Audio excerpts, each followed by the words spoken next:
16వ ఆర్థిక సంఘంతో నేడు ఏపీ సీఎం చంద్రబాబు భేటీ కానున్నారు. రాష్ట్ర ఆర్థిక పరిస్థితి ఎలా ఉంది అనేది వివరించనున్నారు. ఆంధ్రప్రదేశ్కు కావాల్సిన సాయం తగిన విధంగా ఆర్థిక సంఘం సిఫార్సు చేయాలని కోరనున్నారు సీఎం చంద్రబాబు. 2026 జనవరి నుంచి 16వ ఆర్థిక సంఘం సిఫార్సులు అమల్లోకొస్తాయి. రాష్ట్రానికి కేంద్ర నిధులు, ప్రత్యేక గ్రాంట్లు రావాలంటే ఆర్థిక సంఘం సిఫార్సులే ముఖ్యం. దీంతో రాష్ట్ర ఆర్థిక పరిస్థితులు, ఇతర అనేక అంశాలపై సీఎం ప్రెజెంటేషన్ ఇవ్వనున్నారు. కేంద్రానికి వచ్చిన ఆదాయంలో రాష్ట్రాలకు ఎంత వాటా నిధులు పంపిణీ చేయాలో ఆర్థిక సంఘం సిఫార్సు చేస్తుంది.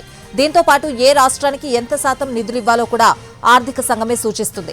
కేంద్రానికి వచ్చే మొత్తం నిధుల్లో 42% రాష్ట్రాలకు పంపిణీ చేయాలని 14వ ఆర్థిక సంఘం సిఫార్సులు చేసింది. 41% చాలని 15వ ఆర్థిక సంఘం సూచించింది. దీంతో ఏపీకి 4.04% వాటా నిధులు ఇవ్వాలని తెలిపింది. 14వ ఆర్థిక సంఘంతో పోలిస్తే ఇది 0.25% తక్కువ.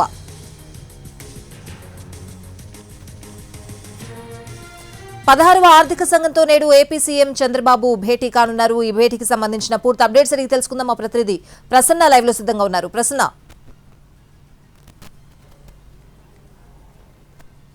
కొద్దిసేపటి క్రితమే 16వ ఆర్థిక సంఘం సభ్యులు, ముఖ్యమంత్రి చంద్రబాబు, అదేవిధంగా డిప్యూటీ సీఎం పవన్ కళ్యాణ్, ఇతర మంత్రులు, అధికారులు భేటీ అవ్వడం జరిగింది. ప్రధానంగా ముఖ్యమంత్రి చంద్రబాబు 16వ ఆర్థిక సంఘానికి పవర్ పాయింట్ ప్రెజెంటేషన్ ద్వారా ప్రస్తుతం ఉన్న ఆర్థిక పరిస్థితి వివరిస్తున్నారు. అంటే రాష్ట్ర విభజన జరిగిన తర్వాత ఇంకా సమస్యలు ఏవి సరిగా తీరకపోవడం, షెడ్యూల్ 9, 10 ఆస్తుల విభజన, అదేవిధంగా ప్రస్తుతం ఆంధ్రప్రదేశ్కున్న అప్పు, దాని మీద జరుగుతున్న వడ్డీ, ఈ అంశాలతో పాటు ప్రతిష్టాత్మకంగా తీసుకున్న అమరావతి రాజధాని, సంక్షేమ పథకాలకు సంబంధించి నిధులు ప్రతి నెల ఎంత మొత్తంలో ఖర్చు అవుతున్నాయి, ఈ విషయాలన్నిటి మీద కూడా ప్రధానంగా ఒక పవర్ పాయింట్ ప్రజెంటేషన్ ఇవ్వడం జరుగుతుంది. ప్రధానంగా కేంద్రం నుంచి ఆర్థిక సహాయం ప్రస్తుత పరిస్థితుల్లో అవసరం.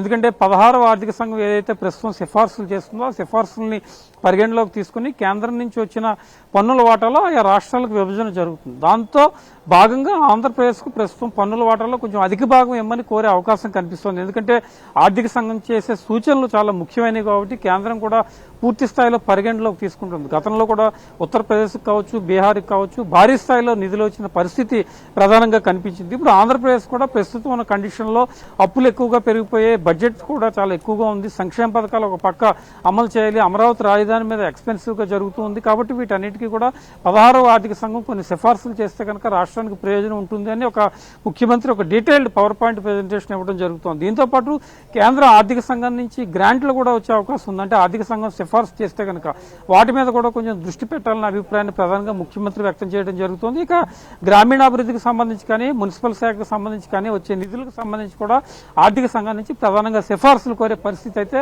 కనిపిస్తోంది. ఒక 2 గంటల పాటు ఈ సమావేశం ప్రధానంగా జరగనుంది. ఇది ఫైనాన్స్ కమిషన్ కు సంబంధించిన తాజా టూర్ విశేషాలు. రైట్ ప్రశ్న, థ్యాంక్స్.